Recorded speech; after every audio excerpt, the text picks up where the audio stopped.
Pemirsa, cuaca panas yang melanda kota Denpasar dan sejumlah wilayah di Bali dalam beberapa waktu terakhir turut membawa resiko tersendiri di tempat pembuangan akhir atau TPA Regional Suwung Denpasar Selatan.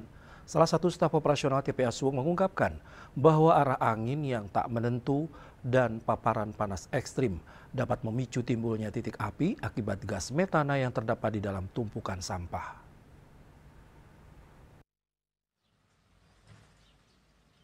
Untuk mengantisipasi hal tersebut, tim pemadam kebakaran atau damkar secara rutin melakukan proses pendinginan atau penyiraman air di area pembuangan.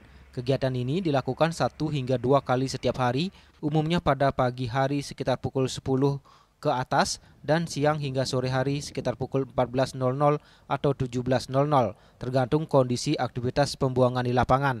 Pada saat di atas sedang ramai atau crowded dengan proses pembuangan, pendinginan bisa ditunda hingga situasi memungkinkan.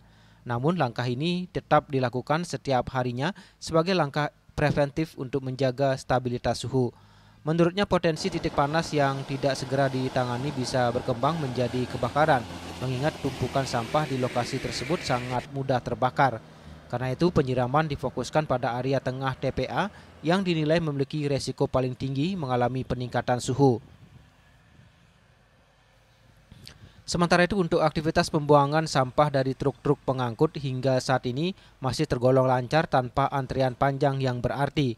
Antrian biasanya hanya terjadi sekitar kantor Dinas Lingkungan Hidup dan Kebersihan atau DLHK Denpasar yang beroperasi di area TPA.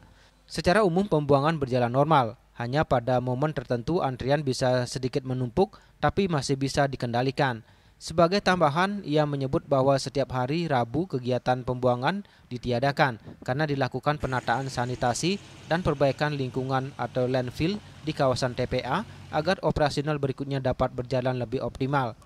Dengan kondisi cuaca ekstrim yang masih berpotensi berlanjut, pihak pengelola TPA Suwung bersama tim damkar terus bersiaga penuh untuk mencegah munculnya titik api dan menjaga keamanan area pembuangan sampah terbesar di Bali tersebut. Hendra, Bali TV.